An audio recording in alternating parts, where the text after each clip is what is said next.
Hello everyone, welcome back to my channel learning with pace. The interview chapter का ये है second part. Christopher Silvester ने second part में actual interview यहाँ पर बताया है। ये इंटरव्यू किसके बीच में होता है? मुकुंद पद्मनाभन के बीच में एंड अम्बर्टो इको के बीच में। दैट मीन्स ये दोनों पर्सन एक दूसरे के सामने बैठे हैं। मुकुंद पद्मनाभन क्वेश्चन पूछ रहे हैं, अम्बर्टो इको उन क्वेश्चंस का आंसर दे रहे हैं। पार्ट 2 की शुरुआत होती है एक कोटेशन से। कोटेशन किसने कही थी? अम्बर्टो इको ने। तो अम्बर्टो इको ने ये कहा that I am a professor who writes novels on Sundays. Umberto Eco कहते हैं वैसे तो ये बाय प्रोफेशन एक प्रोफेसर हैं, मतलब ये वैसे तो एकेडमिक वर्क्स करते रहते हैं हर टाइम, बट संडे का दिन एक ऐसा वक्त होता है जब ये यूनिवर्सिटी नहीं जाते और इनके पास खूब सारा टाइम होता है, तो ये उस टाइम को यूटिलाइज करते हैं एंड संडे को नॉवेल्स लिखते हैं। सो अम्बर्टो इको एक ऐसे प्रोफेसर थे जिनका एक ये कन्विक्शन था कि हमें कभी भी खाली टाइम को वेस्ट नहीं करना, खाली टाइम को हमने हमेशा यूटिलाइज करना है। इसके अलावा ये यूं भी कहते हैं कि संडे को इनको प्रॉपर एम्प्टी टाइम मिलता है। वाई? बिकॉज ये संडे को यूनिवर्सिटी नहीं जाते, तो संडेज के टाइम को ये नोवेल लिखकर यूटिलाइज करते हैं। The following is an extract from an interview of Umberto Eco. आप जो आगे पढ़ेंगे ये अम्बर्टो इको के इंटरव्यू का ही एक्सट्रैक्ट है। The interviewer is Mukund Padmanabhan from the Hindu. The Hindu के जर्नलिस्ट कौन है? मुकुंद पद्मनाभन। और ये यहाँ पर क्या है? इंटरव्यूअर हैं। इंटरव्यूअर वो होते हैं जो क्वेश्चन पूछते हैं। The person who asks question is known as interviewer. Umberto Eco, a professor at the university of Bologna in Italy, had already acquired a formidable reputation. Mukund यहाँ पर किसका इंटरव्यू ले रहे हैं? अम्बर्टो इको का। अम्बर्टो इको कौन है? ये एक प्रोफेसर हैं। कौन सी यूनिवर्सिटी में? बोलोग्ना यूनिवर्सिटी में। कहाँ पर है ये यूनिवर्सिटी? इटली में। ठीक है। So this professor had already acquired a formidable reputation as a scholar for his ideas on semiotics. Semiotics का मतलब क्या होता है? The study of science, literary interpretation and medieval aesthetics before he turned to writing fiction. तो यहाँ ये कहा गया है कि अम्बर्टो इको बहुत ही इंटेलेक्चुअल पर्सन थे और इन्होंने एट द एंड क्या किया? फिक्शनल स्टोरीज लिखनी शुरू कर दी। बट फिक्शनल स्टोरीज लिखने से पहले ही हैज अक्वायर्ड और अचीव्ड अ फॉर्मिडेबल रेप्यूटेशन। एक ऐसी रेप्यूटेशन जिसका कोई मुकाबला नहीं था, मतलब इन्होंने अपने आप को स्टैब्लिश कर लिया था एज अ स्कॉलर। तो अम्बर्टो इको ने फिक्शनल स्टोरी लिखने से पहले बहुत सारी स्टडीज की हैं, बहुत सारी चीज़ों पर काम किया, बहुत सारी रिसर्च की है। जैसे कि सेमियोटिक स्टडी इन्होंने की, लिटरेरी इंटरप्रिटेशन इन्होंने किया। लिटरेरी इंटरप्रिटेशन का मतलब है जब आप लिटरेचर का सिग्निफिकेंस निकालते हैं, ठीक है, तो उसे कहते हैं लिटरेरी इंटरप्रिटेशन। या ये कह लो, सिग्निफिकेंस का मतलब होता है इंपॉर्टेंस, या ये कह लो कि लिटरेरी क्रिटिसिज्म करना। अब लिटरेरी क्रिटिसिज्म का मतलब ये नहीं है कि आप किसी चीज़ के बारे में गलत बोले। क्रिटिसिज्म का मतलब होता है कि अगर एक नॉवल है, सपोज करो, और इस नॉवल को जो है लिटरेरी क्रिटिसिज्म में पढ़ा जाएगा। ऐसे पढ़ा जाएगा कि इसमें क्या तो शॉर्ट कमिंग्स हैं और क्या इससे लोगों को एडवांटेज मिल सकता है, इसके क्या बेनिफिट्स हैं, इसकी क्या मेरिट्स हैं, एंड ये नोवेल किन लोगों के काम आ सकता है, इस नोवेल का सिग्निफिकेंस क्या है। ये सारी चीज़ें लिटरेरी इंटरप्रिटेशन में की जाती हैं। इसके अलावा अम्बर्टो इको ने मिडिवल एस्थेटिक्स स्टडी भी की हुई है। अब हिस्ट्री का नाम लेते हैं तो मिडिवल वर्ड आता ही है, क्योंकि हिस्ट्री में एजेस हैं, prehistoric, historic, medieval, modern, इस तरीके से। तो medieval period is known as middle age. तो मिडिल एज के टाइम की जो ब्यूटी है, एस्थेटिसिटी, आई मीन उस टाइम पर लोगों के रहने सहने का तौर तरीका and aestheticity is related with the beauty of nature also. तो मिडिवल एज के बारे में भी इन्होंने स्टडी की। सो कहने का मतलब है कि फिक्शनल स्टोरीज से पहले इन्होंने सेमियोटिक स्टडी की हुई है, literary interpretation and medieval aesthetics की स्टडी भी इन्होंने की हुई है, और इन्होंने अपने आप को स्टैब्लिश कर लिया था एक फॉर्मिडेबल रेप्यूटेड स्कॉलर के तौर पर। Literary fiction, academic text, essays, children's books, newspaper articles. His written output is staggeringly large and wide-ranging. Staggeringly का मतलब होता है very shocking और astonishing. अब यहाँ पर ये कहा गया है, क्रिस्टोफर सिल्वेस्टर कहते हैं कि अम्बर्टो इको जो थे ना, इन्होंने रिटन आउटपुट जो दिया है, आई मीन जितनी भी बुक्स इन्होंने लिखी हैं, जो भी नॉवेल्स लिखे हैं इन्होंने, जो भी स्टोरीज लिखी हैं, वो क्या है, वो स्टैगरिंगली लार्ज हैं एंड वाइड रेंजिंग है। इसका मतलब हुआ ये कि इन्होंने ना अलग अलग एस्पेक्ट के बारे में बात की है, वाइड रेंज को इन्होंने इंक्लूड किया है, एंड इसके अलावा जो भी इन्होंने लिखा that is known to everyone because इनके वर्क्स काफ़ी रिनाउंड हैं। तो इन्होंने किस किस चीज़ के बारे में लिखा, लिटरेरी फिक्शन के बारे में, फिक्शनल स्टोरीज जो कि जिसे आप यूं कह सकते हो कि मनगढ़ंत जो कहानियां होती हैं उसे फिक्शनल स्टोरीज कहते हैं, जो सच्चाई पर बेस्ड नहीं होती। इन्होंने अम्बर्टो इको ने एकेडमिक टेक्स्ट लिखे। एकेडमिक टेक्स्ट का मतलब है जो भी स्कॉलर्स हैं उनके लिए इन्होंने किताबें लिखी, एसेज लिखे, बच्चों के लिए भी बुक्स लिखी है, न्यूज़पेपर के लिए आर्टिकल लिखे हैं। तो देखो अलग अलग चीज़ों पर इन्होंने काम किया है, तो एक वाइड रेंजिंग वर्क इन्होंने किया और इतना लार्ज लिखा। मतलब लार्ज का मतलब ये है कि इन्होंने इतनी वाइड वैरायटी पे काम किया कि इनके सभी वर्क एकदम अमेजिंग हैं। शॉकिंग का मतलब यहाँ पर ये है कि ये नहीं है कि लोगों को शौक लगे, यहाँ पर ये है कि इतना अच्छा काम इन्होंने किया, एकदम अद्भुत किस्म का। ठीक है। In 1980, he acquired the equivalent of intellectual superstardom with the publication of The Name of the Rose, which sold more than 10 million copies. 1980 में इनको एक प्रॉपर स्टारडम मिली क्योंकि इन्होंने एक वर्क प्रोड्यूस किया था। वर्क क्या था? द नेम ऑफ द रोज। और इसमें प्रॉपर ऐसे मिस्ट्री वगैरह दिखाई गई है, और ये वर्क इनका इतना फेमस हुआ कि इनको सुपर स्टारडम मिल गई, और इस वर्क की कम से कम 10 मिलियन कॉपीज जो है सेल हो गई थी। अब आपको ये भी ध्यान रखना है कि जो ये इंटरव्यू लिया जा रहा है ये कब लिया जा रहा है? After the success of this work the name of the rose. इनका ये वर्क इतना ज्यादा फेमस हो गया था and it was well received by people, it was well liked by public. उसके बाद अम्बर्टो इको को इंटरव्यू के लिए बुलाया गया। मुकुंद यहां पर इंटरव्यू की शुरुआत कैसे करते हैं? यहां पर ये इंटरव्यू की शुरुआत करते हैं एक कोटेशन से, एक ऐसी बात से जो डेविड लॉज ने कही थी। डेविड लॉज कौन थे? डेविड लॉज इंग्लिश नोवेलिस्ट थे एंड ये एक इंग्लिश एकेडमिक थे। डेविड लॉज ने एक रिमार्क दिया था, मतलब इन्होंने एक बात कही, किसके लिए? इको के लिए। इको कौन है यहां पर? अम्बर्टो इको, जो कि एक प्रोफेसर हैं यूनिवर्सिटी ऑफ बोलोग्ना में। तो डेविड लॉज कहते हैं, I can not understand how one man can do all the things he does. अब देखो यहां पर ये लाइन किसकी है तो ये लाइन डेविड लॉज की, बट इंटरव्यू की शुरुआत कौन कर रहा है यहां पर? मुकुंद।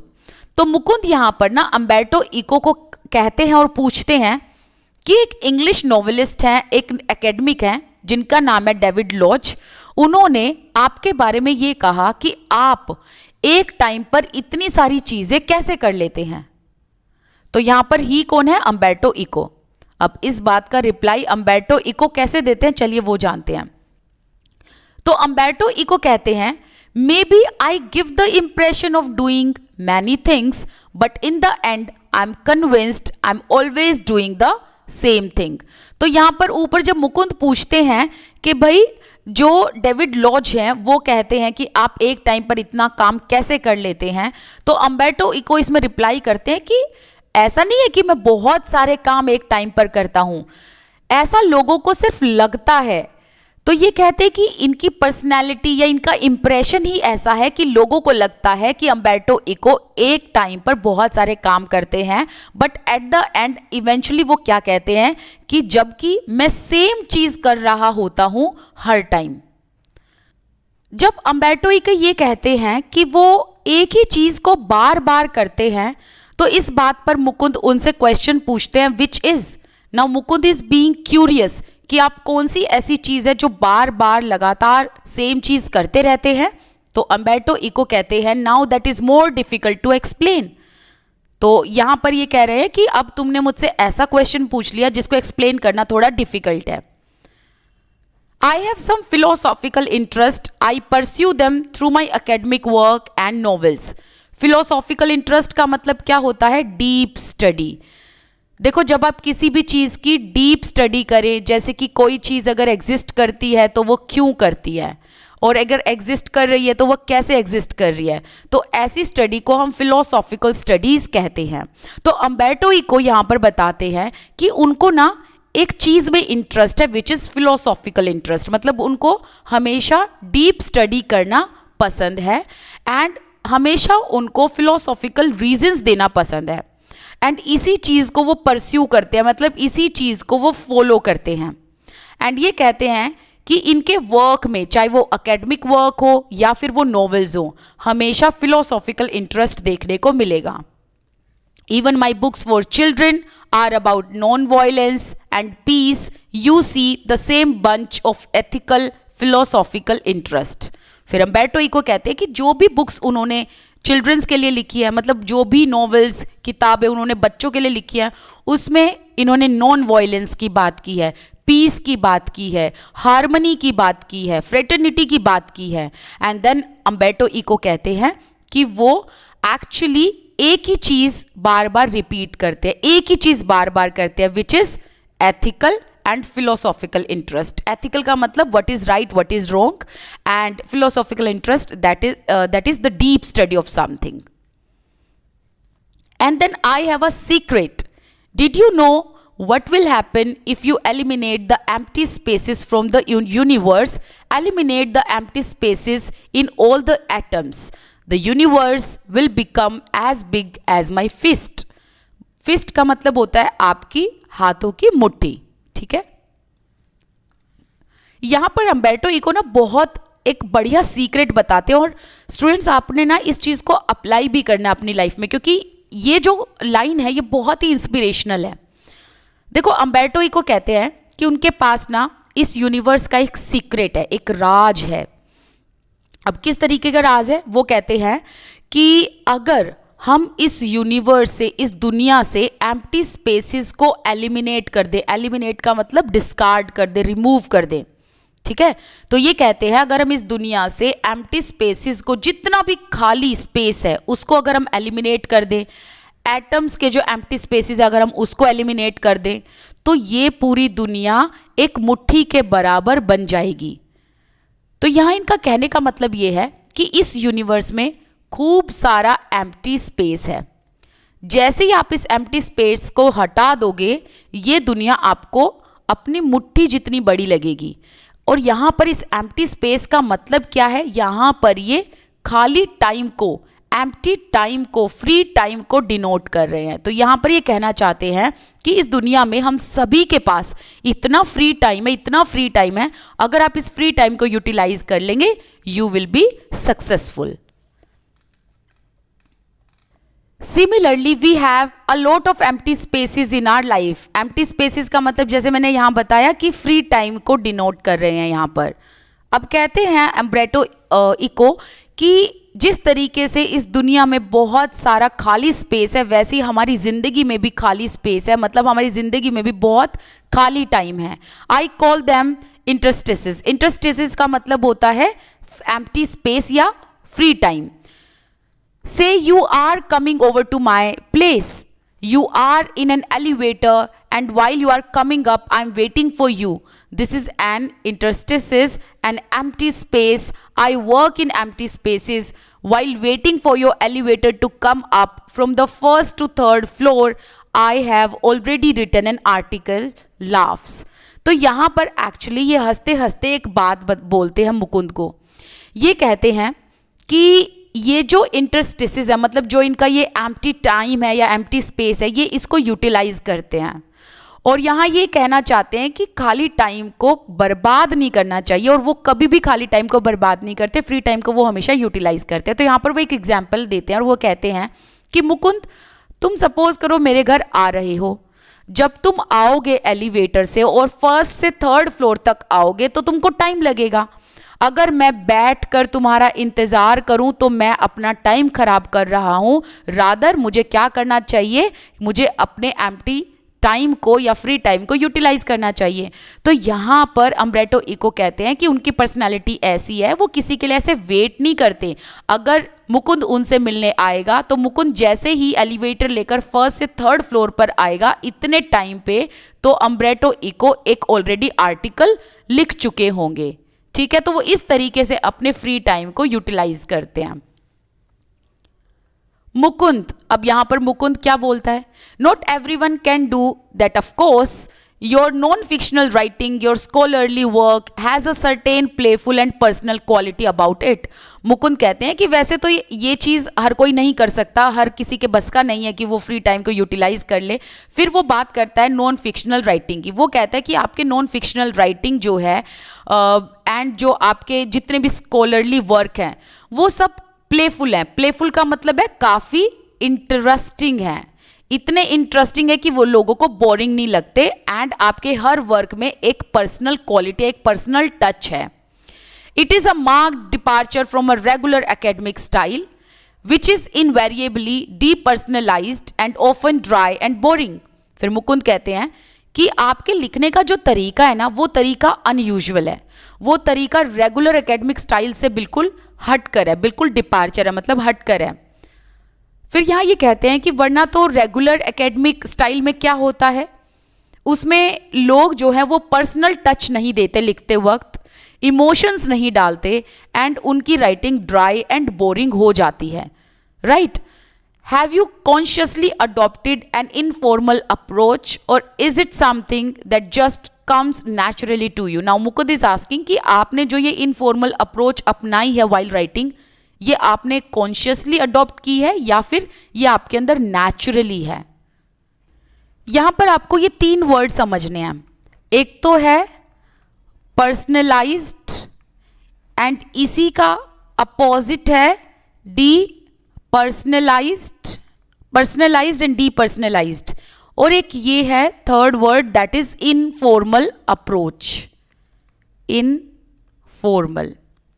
देखो पर्सनलाइज्ड का मतलब क्या हुआ, इससे एक वर्ड निकल रहा है पर्सनल, जो आपके बिल्कुल पर्सनल हो। तो एक्चुअली यहां पर मुकुंद कह रहे हैं कि जो जितने भी वर्क अम्बर्टो इको ने लिखे हैं वो बहुत ही इंटरेस्टिंग हैं। क्यों? क्योंकि उसमें उन्होंने पर्सनलाइज्ड क्वालिटी डाली है, मतलब अपने रियल लाइफ एक्सपीरियंस डाले हैं। राइट? जिससे कि उनके जो वर्क है वो बोरिंग नहीं होते। बट जनरली एकेडमिक स्टाइल में क्या होता है, रेगुलरली राइटर्स कैसे लिखते हैं, वो अपने रियल लाइफ एक्सपीरियंस नहीं डालते बल्कि वो डीपर्सनलाइज्ड वर्क लिखते हैं जिसमें उनका पर्सनल टच नहीं होता, पर्सनल किसी भी तरीके का उनका एक्सपीरियंस उसमें नहीं होता। इनफॉर्मल अप्रोच का मतलब यहाँ पर ये मुकुंद कह रहे हैं कि आपने जो ये इनफॉर्मल अप्रोच अडॉप्ट की, ये कॉन्शियसली की या नेचुरली है। तो इनफॉर्मल अप्रोच का मतलब है कि जिस तरीके से आप लिखते हैं, अपने रियल लाइफ एक्सपीरियंसेस के बारे में अपने वर्क के थ्रू बताते हैं, ये चीज़ आप में नेचुरली है या फिर आपने इसको कॉन्शियसली अडॉप्ट किया है। इस बात का रिप्लाई अम्बर्टो इको कैसे देते हैं? वो कहते हैं when I presented my first doctoral dissertation in Italy. Dissertation ये पीएचडी के टाइम पर जो है सबमिट करनी होती है and it is kind of research paper. तो अम्बर्टो इको जो है वो कहते हैं जब वो अपनी पीएचडी कर रहे थे उस टाइम पर उन्होंने एक डिजर्टेशन को सबमिट करना था और इन्होंने अपनी पढ़ाई कहाँ से की? इटली से। One of the professor said, अब यहाँ पर वो बताते हैं कि जब वो अपना डिजर्टेशन सबमिट कर रहे थे तो उस टाइम पर जो प्रोफेसर्स थे उनमें से एक प्रोफेसर ने क्या कहा, उन्होंने कहा scholars learn a lot of a certain subject then they make a lot of false hypothesis, hypothesis का मतलब होता है assumption, अवधारणाएं जिसे हिंदी में कहते हैं. Then they correct them at the end, they put the conclusion, you on the contrary told the story of your research, even including your trials and errors. देखो यहाँ पर अम्बर्टो इको कहते हैं कि ये जो प्रोफेसर, इसने क्या कहा कि स्कॉलर्स क्या करते हैं, वो एक सब्जेक्ट को बहुत पढ़ते हैं, बहुत डीप स्टडी करते हैं, बट उस पर वो रिसर्च नहीं करते, वो रियल लाइफ रिसर्च नहीं करते या रियल लाइफ में एक्सपीरियंस नहीं लेते उस सब्जेक्ट में, बल्कि वो क्या करते हैं, वो पढ़ तो लेते हैं बट एक सिचुएशन खुद ही क्रिएट करते हैं, उस सिचुएशन के अलग अलग फॉल्स हाइपोथेसिस बना लेते हैं. मतलब ये होगा, वो होगा, ऐसे नहीं तो वैसे होगा, इस तरीके से वो अपने अलग अलग उस सिचुएशन से रिलेटेड हाइपोथेसिस बना लेते हैं. एंड देन वो उन हाइपोथेसिस को करेक्ट करते रहते हैं एंड एट द एंड वो एक कंक्लूजन डाल देते हैं. बट उस स्कॉलर को, उस प्रोफेसर ने अम्बर्टो इको को क्या कहा, उन्होंने कहा यू ऑन द कॉन्ट्रेरी, कि मतलब अम्बर्टो इको इन सबसे अलग है. उसने क्या किया, उसने अपनी रिसर्च में सारी स्टोरी बताई. अब सारी स्टोरी बताने का मतलब क्या है कि अम्बर्टो इको ने अपने ट्रायल्स एंड एरर्स भी लिखे. दैट मीन्स कि जब वो अपनी रिसर्च कर रहे थे उस टाइम पर उन्होंने सारे अपने एक्सपीरियंसेस लिखे कि उनकी कहाँ प्रॉब्लम हुई, कहाँ उन्होंने अपनी प्रॉब्लम को ठीक किया. ट्रायल एंड एरर का मतलब है कि कितनी बार उन्होंने ट्राई करके अपने एरर्स को ठीक किया, अपने एरर्स को रेक्टिफाई किया. फिर इसके अलावा इन्होंने अपने रिसर्च पेपर में पूरी स्टोरी बताई कि कैसे इन्होंने वो रिसर्च की, कहाँ इनको कमियां लगी, कहाँ इनको लगा कि यहाँ पर हम इस शॉर्टकमिंग को दूर कर सकते हैं. तो यहाँ पर हमें ये देखने को मिल रहा है कि अम्बर्टो इको ने अपनी रिसर्च में अपनी पूरी स्टोरी बताई थी, पूरा अपना एक्सपीरियंस बयान किया था. At the same time he recognised I was right. और जो ये प्रोफेसर थे, इन्होंने अम्बर्टो इको को कहा कि ये बहुत सही चीज़ है, जब भी हम डिसर्टेशन सबमिट करते हैं हमें अपनी रिसर्च पेपर में अपने खुद के एक्सपीरियंस लिखने चाहिए, ना कि कोई काल्पनिक. काल्पनिक का मतलब फिक्शियस हाइपोथेसिस नहीं बनाने चाहिए. Went on to publish my dissertation as a book, which meant he appreciated it. अब जो ये प्रोफेसर थे, इन्होंने अम्बर्टो इको की डिसर्टेशन को पब्लिश कर दिया और वहीं से अम्बर्टो इको को ये पता चल गया कि उनके प्रोफेसर को इनकी रिसर्च काफ़ी पसंद आई. और यहीं से अम्बर्टो इको को एक आइडिया लग गया कि जब भी वो वर्क लिखेंगे उस वर्क में वो इनफॉर्मल अप्रोच देंगे, ना कि फॉर्मल अप्रोच, क्योंकि इन फॉर्मल अप्रोच में वो अपना personal and real life experience बताएंगे. इसीलिए उनके वर्क हमेशा इंटरेस्टिंग एंड प्लेफुल होते हैं. किनके वर्क? अम्बर्टो इको के. At that point, at the age of 22, I understood scholarly books should be written the way I had done. अब यहाँ से ही अम्बर्टो इको को पता चलता है कि एक्चुअली बुक लिखते कैसे हैं, स्कॉलरली बुक्स को लिखना कैसे चाहिए. और ये चीज़ इनको पता चलती है जब ये 22 साल के थे. और इनको ये समझ आता है जब भी हम कुछ भी लिखें तो हमें उसके पीछे की स्टोरी लिखनी चाहिए, उस रिसर्च की स्टोरी लिखनी चाहिए. This is why my essays always have narrative aspect. Narrative aspect मतलब कि भाई उनकी खुद की स्टोरी जो है ना वो आपको देखने को मिलेंगी, उनके खुद के जो अनुभव है वो आपको उनके वर्क में देखने को मिलेंगे. And this is why probably I started writing narratives, मतलब novels, so late at the age of 50 more or less. फिर यहाँ अम्बर्टो इको कहते हैं कि दो इन्होंने अपने नैरेटिव्स मतलब नॉवेल्स जो है काफ़ी लेट लिखना शुरू किए थे, नियर अराउंड जब ये अराउंड 50 के आसपास ही थे लगभग. ठीक है, तो यहाँ पर ये कहते हैं कि उन्होंने जो है लेट लिखना शुरू किया नॉवेल्स को.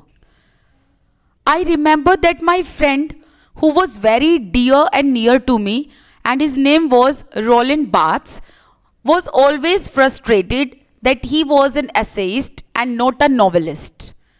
अम्बर्टो इको कहते हैं कि उनके एक काफ़ी खास फ्रेंड थे जिनका नाम था रोलैंड बार्थ्स, एंड वो हमेशा फ्रस्ट्रेटेड रहते थे, हमेशा गुस्से में रहते थे, क्योंकि वो ये कहते थे कि वो सिर्फ एक एसेइस्ट हैं, नॉवेलिस्ट नहीं हैं. And his friend Roland Barthes, he wanted to do creative writing one day or another, but he died before he could do so. फिर यहाँ पर अम्बर्टो इको कहते हैं कि दो उनके जो फ्रेंड है रोलैंड बार्थ्स, वो नोवेलिस्ट भी बनना चाहते थे, वो कुछ क्रिएटिव करना चाहते थे अपनी ज़िंदगी में, बट वो कभी कर नहीं पाए क्योंकि वो नॉवेल्स लिखने से पहले ही जो है ही passed away. I never felt this kind of frustration. I started writing novels by accident. Umberto Eco कहते हैं कि उनको ऐसा कभी एंगर या फ्रस्ट्रेशन नहीं हुआ क्योंकि उन्होंने जब नॉवेल्स लिखना शुरू किया था वो एकदम एक्सीडेंटली था, मतलब अचानक से था. जैसे कि उनके जो फ्रेंड हैं वो तो डेलिब्रेटली बनना चाहते थे एक नॉवेलिस्ट, बट अम्बर्टो इको ने तो नॉवेल्स लिखना एक्सीडेंटली शुरू किया था. I had nothing to do He had nothing to do at one day and so I started. So actually यहाँ पर ये कह रहे हैं कि एक दिन ना उनके पास खाली टाइम था और इन्होंने उसी दिन नोवेल लिख दिया. Novels probably satisfied my taste for narration. तो यहाँ पर ये कह रहे हैं कि नॉवेल्स में जब इन्होंने अपना नरेटिव एस्पेक्ट दिया तो इनको पता चला कि नॉवेल से इनका जो एक टेस्ट है नरेशन का वो सेटिस्फाई होता है. अब नरेशन का टेस्ट का मतलब क्या है यहाँ पर देखो, जब इन्होंने अपना रिसर्च पेपर पब्लिश किया था तो इन्होंने अपने खुद के रियल एक्सपीरियंसेस को शेयर किया था कि कहाँ पर इन्होंने ट्रायल किया और कहाँ एरर को इन्होंने करेक्ट किया, और इन्होंने कोई फॉल्स हाइपोथेसिस नहीं बनाए थे बल्कि रियली में एक्सपेरिमेंट करके वो चीज़ इन्होंने अपने रिसर्च में बताई थी. तो ऐसे ही इन्होंने नॉवेल्स में किया. नॉवेल्स में भी ये क्या करते थे, अपने रियल लाइफ के बारे में जोड़कर चीज़ों को बताते थे, लोगों को उनके रियल एक्सपीरियंस से जोड़कर उनको कुछ चीज़ समझाने की कोशिश करते थे और अपना नैरेटिव एस्पेक्ट देना ये पसंद करते थे. तो इसीलिए नॉवेल्स एक ऐसी चीज़ थी जिससे इनका जो टेस्ट फॉर नरेशन है वो सेटिस्फाई होता था. फिर मुकुंद कहते हैं कि अगर नॉवेल्स की बात करें तो आप जो हैं एक एकेडमिक तौर पर तो फेमस हैं ही, इसके अलावा एज अ नॉवेलिस्ट भी आप काफ़ी फेमस हैं, और आपकी जो ये बुक है the name of the rose, इसकी वजह से आपको काफ़ी स्टारडम मिली. You have written 5 novels against many scholarly works of non fiction, at least more than 20 of them. फिर मुकुंद कहते हैं कि आपने जो है 5 नॉवल लिखी हैं एंड नॉन फिक्शनल स्टोरीज आपने काफ़ी लिखी हैं, लगभग 20 से भी ज़्यादा आपने नॉन फिक्शनल स्टोरीज लिखी हैं. तो अम्बर्टो इको कहते हैं नहीं, 20 से ज़्यादा नहीं बल्कि 40 से ज़्यादा. अब मुकुंद सुनते ही कहते हैं ओवर 40, मतलब 40 से भी ज़्यादा, क्योंकि वो तो सिर्फ ओवर 20 सोच रहा था. Among them a seminal piece of work on semiotics, but ask most people about Umberto Eco, they will say, oh, he is the novelist. People would say he is the novelist. So does that bother you? Bother का मतलब होता है परेशान. तो मुकुंद यहाँ पर कह रहे हैं कि जितने भी आपने ये वर्क लिखे ओवर 40, उसमें से आपके कुछ वर्क ऐसे हैं जो सेमियोटिक्स से रिलेटेड है. सेमियोटिक्स का मतलब क्या होता है, जो साइंस की स्टडी होती है. ये बहुत ही कॉम्प्लेक्स एंड डीप कॉन्सेप्ट है. और फिर बाद में मुकुंद कहते हैं कि अगर लोगों से ये पूछा जाए कि अम्बर्टो इको कौन है, उनको कैसे आप जानते हैं, तो सभी क्या कहते हैं कि वो एक नॉवेलिस्ट हैं. तो यहाँ पर मुकुंद कहते हैं कि सब लोग आपको नॉवेलिस्ट बुलाते हैं. वैसे तो आप एक प्रोफेसर हैं, आप एकेडमी से जुड़े हुए हैं, बट जो लोग हैं वो आपको नॉवेलिस्ट के तौर पर जानते हैं. तो क्या ये चीज़ आपको बोदर करती है, परेशान करती है? फिर अम्बर्टो इको कहते हैं यस. तो ये कहते हैं ऑफ कोर्स उनको बुरा लगता है कि उनको लोग एज अ नॉवेलिस्ट जानते हैं. Because I consider my self a university professor who writes novels on Sundays. फिर अम्बर्टो इको कहते हैं कि वो अपने इस एकेडमिक वर्क को ज़्यादा प्रायोरिटी देते हैं एज़ कम्पेयर टू नॉवेल्स, और ये कहते हैं कि वो पहले अपने आप को एक प्रोफेसर कंसिडर करते हैं, मतलब अपने आप को वो एक प्रोफेसर मानते हैं. और नॉवेल्स जो ये लिखते हैं ये तो सिर्फ संडेज के दिनों में लिखते हैं. It is not a joke. यहाँ पर ये कहना चाहते हैं कि ये कोई मजाक वाली बात नहीं है, इनको वाकई में बुरा लगता है. I participate in academic conferences and not meetings of pen clubs and writers. फिर अम्बर्टो इको कहते हैं कि वो अपने यूनिवर्सिटी प्रोफेसर के इस प्रोफेशन को बहुत इम्पोर्टेंस देते हैं और अपने आप को वो पहले प्रोफेसर मानते हैं और बाद में एक नोवेलिस्ट मानते हैं। एंड देन ये कहते हैं कि जब भी कहीं पर एकेडमिक कॉन्फ्रेंसेस हो रही होती है, मतलब टीचर्स की, प्रोफेसर्स की एक मीटिंग हो रही होती है, पैनल बैठ रहा होता है उनका, या फिर किसी भी तरीके की कोई भी मीटिंग या कॉन्फ्रेंस हो रहा होता है, तो ये हमेशा एकेडमिक कॉन्फ्रेंसेस में जाते हैं, ना कि pen clubs and writers clubs में। पेन क्लब्स का मतलब एक्चुअली इसका मतलब है ऑथर, राइटर, ठीक है। मतलब ये उन लोगों के साथ मीटिंग नहीं करते जो कि राइटर्स हैं। अब पेन क्लब का मतलब वो हो गया जितने भी राइटर लोग मिलते हैं वो एक पेन क्लब के तौर पर जाने जाते हैं।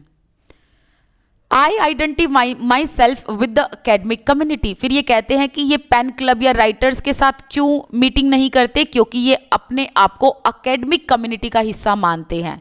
But okay if they have read only the novels, laughs and shrugs. Laughs मतलब थोड़ा सा ये हंसते हैं स्लाइटली फेंटली, एंड श्रग्स का मतलब इस तरीके से थोड़ा कंधे ऊपर चटका कर बोलते हैं कि दैट्स ओके, अगर लोग मुझे नोवेलिस्ट मानते हैं, लोग मेरे नॉवेल्स ही ज़्यादा पढ़ते हैं तो कोई दिक्कत नहीं है। I know that by writing novels I reach a larger audience. फिर अम्बर्टो इको कहते हैं कि उनको खुद पता है कि लोग नॉवेल्स पढ़ना ज़्यादा पसंद करते हैं, एंड थ्रू नॉवेल्स वो लार्जर ऑडियंस को एड्रेस कर सकते हैं, थ्रू नॉवेल्स वो लार्जर पीपल तक पहुँचते हैं। I cannot expect to have 1 million readers with the stuff on semiotics।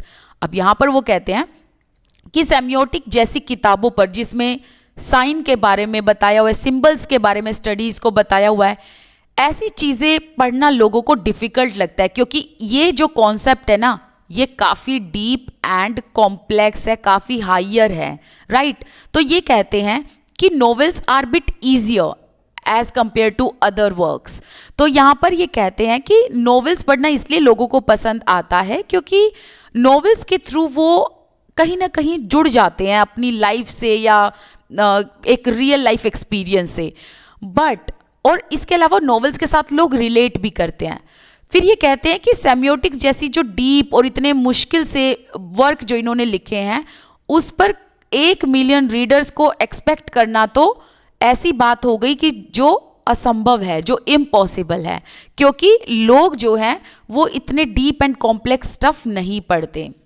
Mukund कहते हैं कि इस बात से वो अब एक नेक्स्ट क्वेश्चन पर पहुंच रहे हैं, मतलब जो अभी वो इंटरव्यू में बातें कर रहे थे इससे अब वो नेक्स्ट क्वेश्चन पर जंप करेंगे।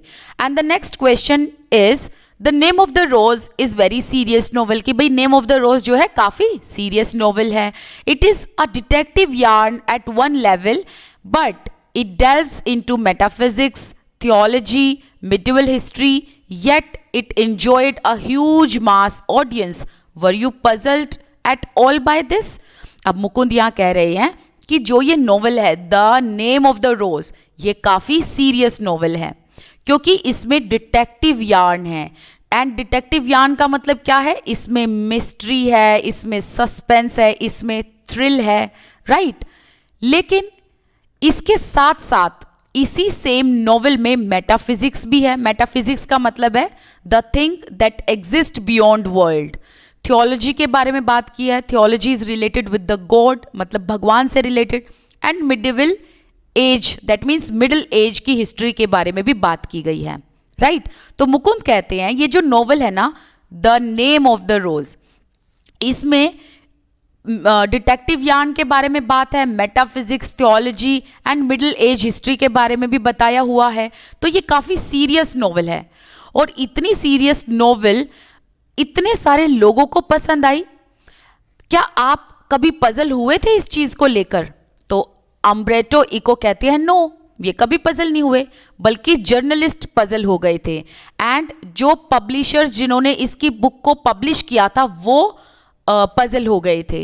And this is because journalist and publishers believed that the people like trash, do not like difficult reading experiences. तो अम्बर्टो इको कहते हैं कि जर्नलिस्ट एंड पब्लिशर्स जो है वो पजल हो गए थे, उन्होंने इतना सोचा नहीं था कि ये नॉवल इतनी सक्सेस हो जाएगी, क्योंकि जर्नलिस्ट एंड पब्लिशर्स का ये मानना था कि लोग जो है ना ज़्यादातर ट्रैश पढ़ना पसंद करते हैं। ट्रैश का मतलब है स्पाइसी कंटेंट, जिसमें खूब मिर्च मसाला टाइप चीज़ें दिखाई गई हों। Consider there are 6 billion people on this planet. The Name of the Rose sold between 10 to 15 million copies. So in a way, I reach only small percentage of readers. तो ये कहते हैं कि अगर 6 बिलियन लोग हैं इस प्लेनेट पे, इस दुनिया में, और out of 6 billion only 10 to 15 million people ही इनकी बुक्स की रीडिंग कर रहे हैं, तो देखो ये रीडर्स का कितना स्मॉल परसेंटेज है। But it is exactly these kinds of readers who do not want easy experiences. फिर ये कहते हैं यही वो रीडर्स हैं जिनको ट्रैश पसंद नहीं है, जिनको स्पाइसी किताबें नहीं पसंद, बल्कि इनको ऐसी किताबें पढ़ना पसंद है जो कि थोड़ी सी मीनिंगफुल हो। और at least do not always want this. फिर ये कहते हैं कि ये जो लोग हैं, मतलब जो ये जितनी कम ये पॉपुलेशन है जो रीडर्स की 10 to 15 millions, actually these readers जो हैं they do not want easy experience all the time, right. जैसे कि ये खुद का एग्जाम्पल देते हैं कि I myself at 9 PM after dinner watch television and want to see either Miami Vice or Emergency room.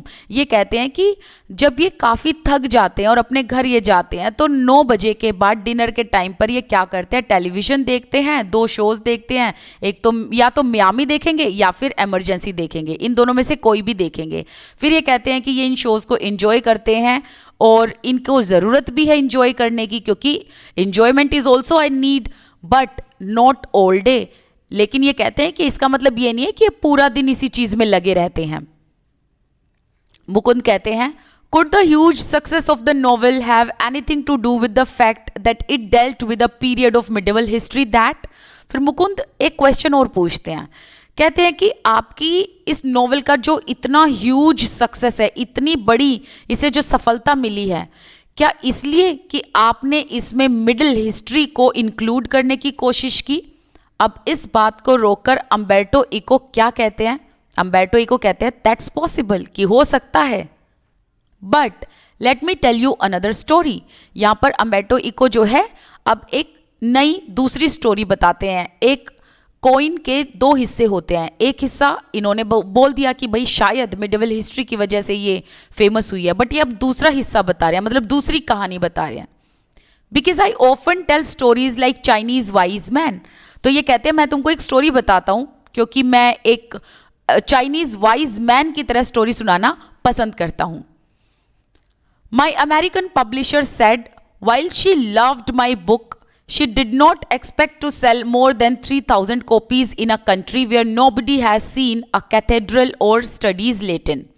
तो ये कहते हैं जो मेरी अमेरिकन पब्लिशर है, जिन्होंने ये बुक मेरी पब्लिश करनी थी, उनको मेरी बुक पसंद आई है, ठीक है। ये जो द नेम ऑफ द रोज है ना, ये बुक इनको पसंद आई अमेरिकन पब्लिशर को, बट उन्होंने एक्सपेक्ट किया था कि 3,000 से कॉपीज जो हैं इस कंट्री में, अमेरिका में नहीं बिकेंगी, क्योंकि अमेरिका में जो लोग हैं जो कैथेड्रल मतलब चर्च से रिलेटेड, जिन्होंने चर्च ही नहीं देखा, बेसिकली कैथेड्रल नहीं देखा, जिन्होंने लैटिन नहीं पढ़ा, ऐसे लोगों के पास इस सीरियस नॉवेल का टेस्ट जो है नहीं है।